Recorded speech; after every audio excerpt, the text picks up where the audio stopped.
Hey, what's up? This is Joe. I wanted to make this video to kind of address some of the myths versus realities of long-term road life.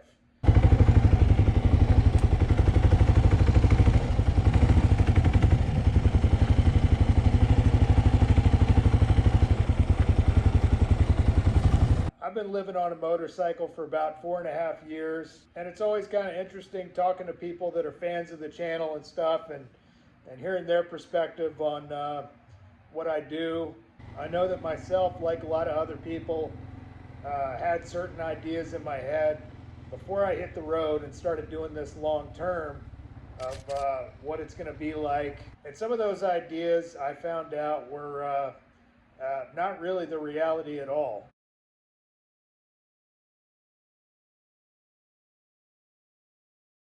So one of the first misconceptions I think a lot of people have is that myself or anybody that is going to live on a motorcycle long term must just be a free spirit, being blown around by the wind.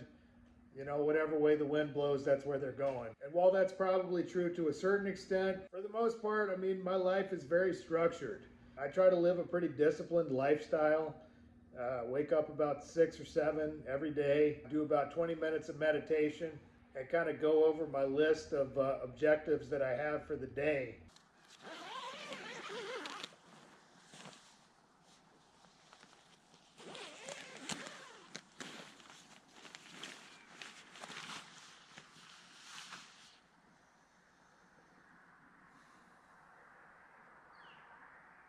9 times out of 10, if I go somewhere, I've got a reason. Either I'm meeting up with some buddies, or there's some content I want to film. It's a lot more calculated and kind of structured, I think, probably than most people realize. There are simple things like brushing your teeth every day, trying to eat right. I don't stop having certain responsibilities in life just because I'm living off the back of a motorcycle. If anything, um, some of my responsibilities are even more crucial that I meet them.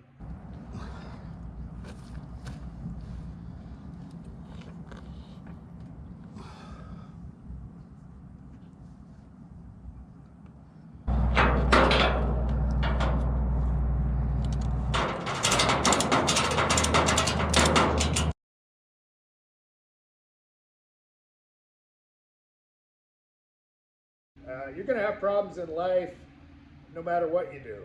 Nobody's immune, but the form of suffering that my existence takes is probably different than the guy that is working 60 hours a week and raising a family and things like that. I've got a different kind of set of problems that I have to overcome.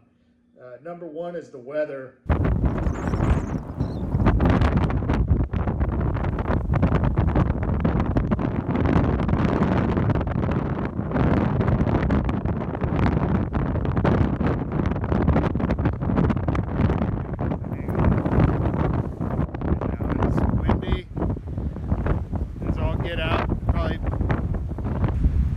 Guess I would say 65 miles an hour.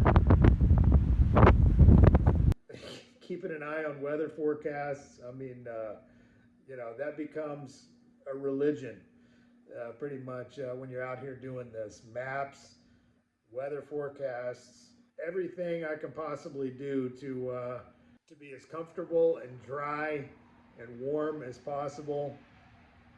I got to deal with other things like falling tree branches.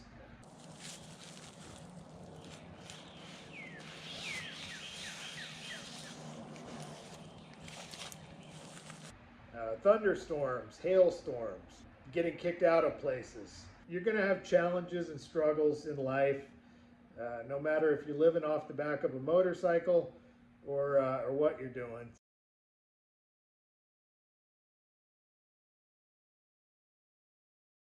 Another misconception is that I just wake up every day and smell the roses and life is wonderful and I'm in a state of complete gratitude and freedom every moment of the day. And, that's really not the case. After doing this for a while, it just kind of becomes normal.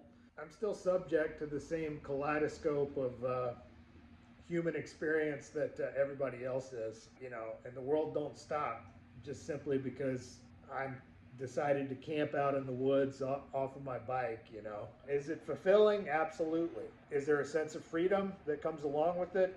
Absolutely. But I deal with all the same stuff that everybody else does, you know, heartbreak, family members passing away, intense joy, you know, I mean, reaching new levels of knowledge and wisdom.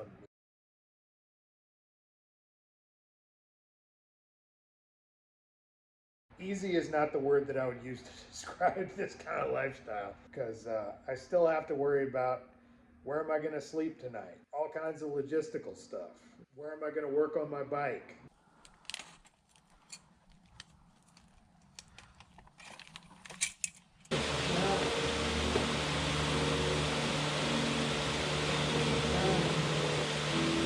How am I going to get parts for my bike, etc., etc. It's got its own unique kind of challenges. Really impressed with this, actually. This is a proper flash flood. You know, this whole thing was dry yesterday. It was just a little dry creek bed. So I'm just going to stay out here and burn as few calories as possible, consume as little water as possible, conserve my food, and should be able to make it a couple of days at least.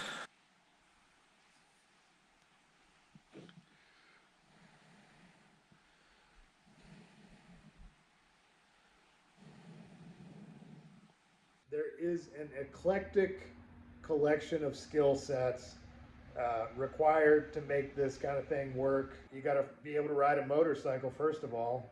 You have to be able to work on it, troubleshoot, figure out what's wrong with it, or you're going to be in trouble. You got to have social skills. You got to be able to come into a new place and make friends. Otherwise, you're just going to be miserable. I was lucky that I already had some skills before I started, and I was friends with Scooter Tramp Scotty. Used to call him up on the phone and ask him questions all the time, just about every detail, because he's been on the road like 26, 27 years. And so anytime I got jammed up, I would kind of call him.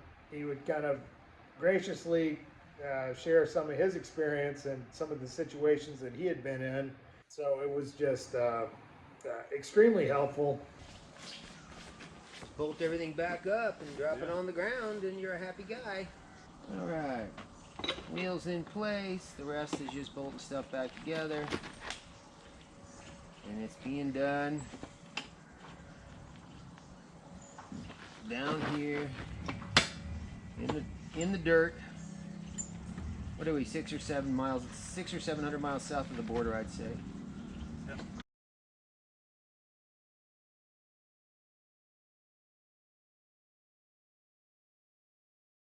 So with all of that being said, why would anybody even want to try to live this way?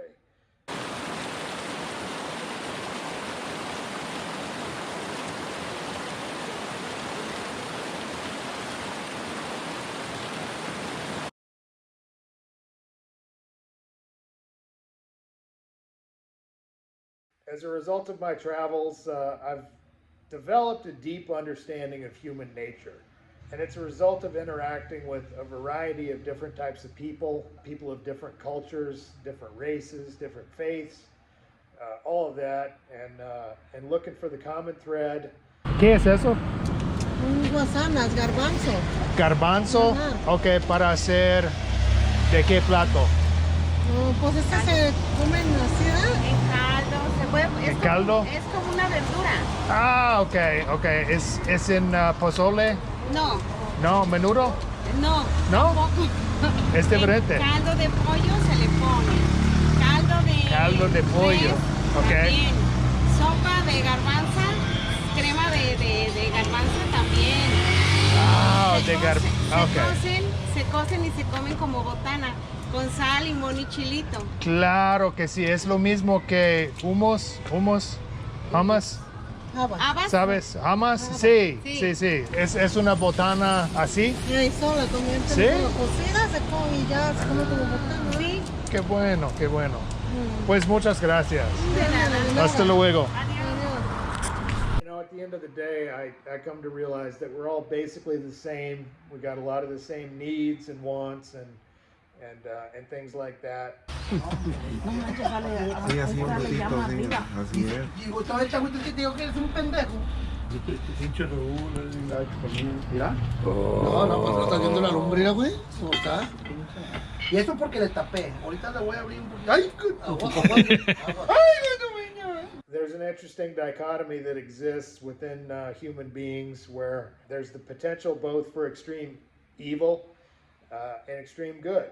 And I've seen them both and everything in between. Ultimately, I think what it did is just get me to a point where I really don't expect anything from anybody. If I have a pleasant interaction with somebody, that's great. If it's not such a pleasant interaction, that's just the way it goes. And that's the nature of the human race.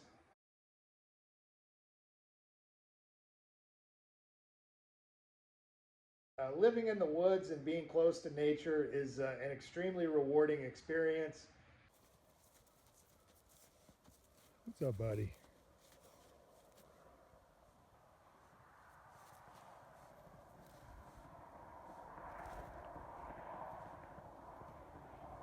I think particularly in Western culture, a lot of people just tend to live out their entire lives in a box, essentially. They sleep in a box, they work in a box, come home to a box, and they die in a box. One of the things I noticed in a lot of my travels to Mexico, Latin America, Vietnam, is the people there tend to have a very close relationship with the outdoors. They eat outdoors, they cook outdoors, they hang out outdoors. And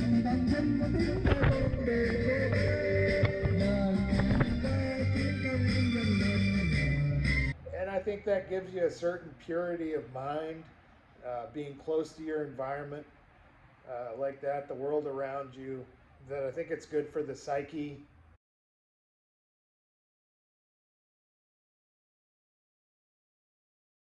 That was essentially the impetus for hitting the road 4.5 odd years ago, was I just wanted to ride a motorcycle as much as humanly possible. And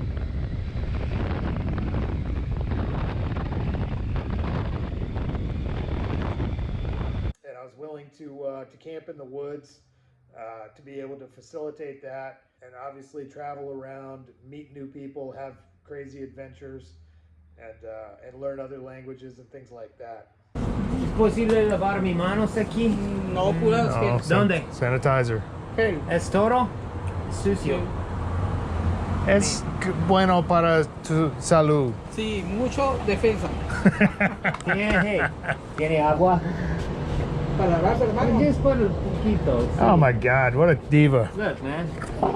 Believe it or not, riding a motorcycle does kind of lose its novelty when you're doing it every day, day in and day out. I was really inspired when I was up in Delmarva riding with Whit and some of his friends. All right, so hanging out, getting some riding in, Ocean City Bike Week. Yeah. This is the band right here. So where are we going? We're going to Chincoteague, Virginia. All right, okay. Awesome. Seeing their enjoyment of being on the bikes and riding around and stuff really kind of rekindled some of my desire for it and reminded me of how much fun it is. So I get most of my satisfaction in meeting up with other people, riding around, seeing their passion for the hobby, and reading the comments and things like that.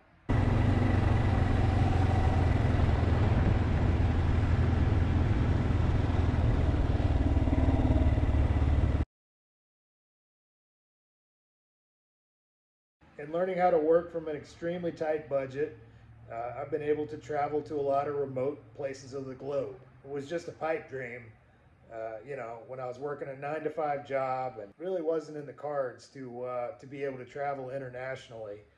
My expenses were so high that I couldn't afford it. I'm on a tether and can't leave for more than a couple of weeks if I'm lucky at a time. But that kind of brings me into the last kind of factor of what makes this all worth it, which is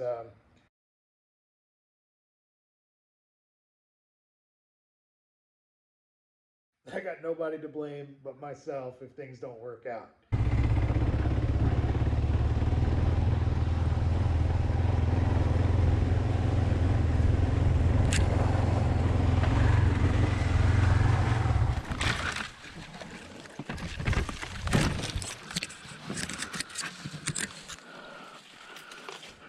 And if things things are working out well, there's not a more rewarding feeling in the world.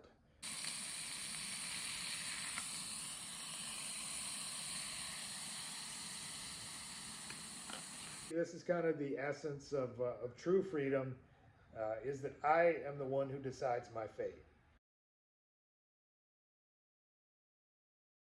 I just said that and realized that ultimately the heavens are the ones that decide my fate.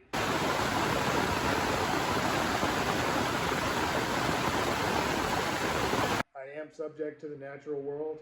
If the sky starts pouring down hail, all of a sudden, nature is the boss, really.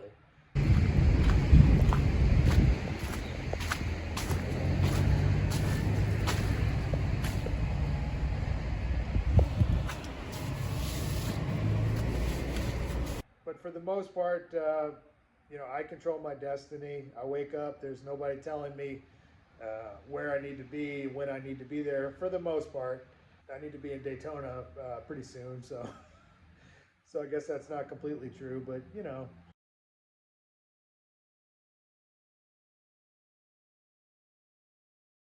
That about wraps it up, I think, as far as the myths versus reality. Those were just some kind of pertinent things that came to mind.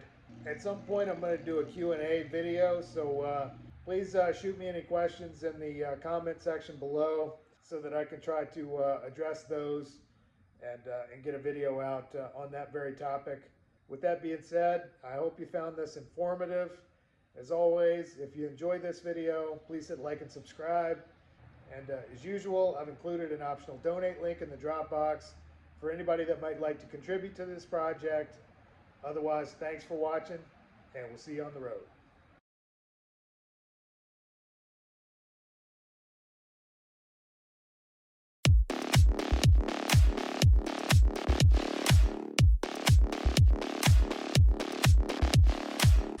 Hijo de la chingada. Ah, fajita. Muy suave. Muy suave, ok. Anda cuántas nalguitas. Muy mala. Muy mala.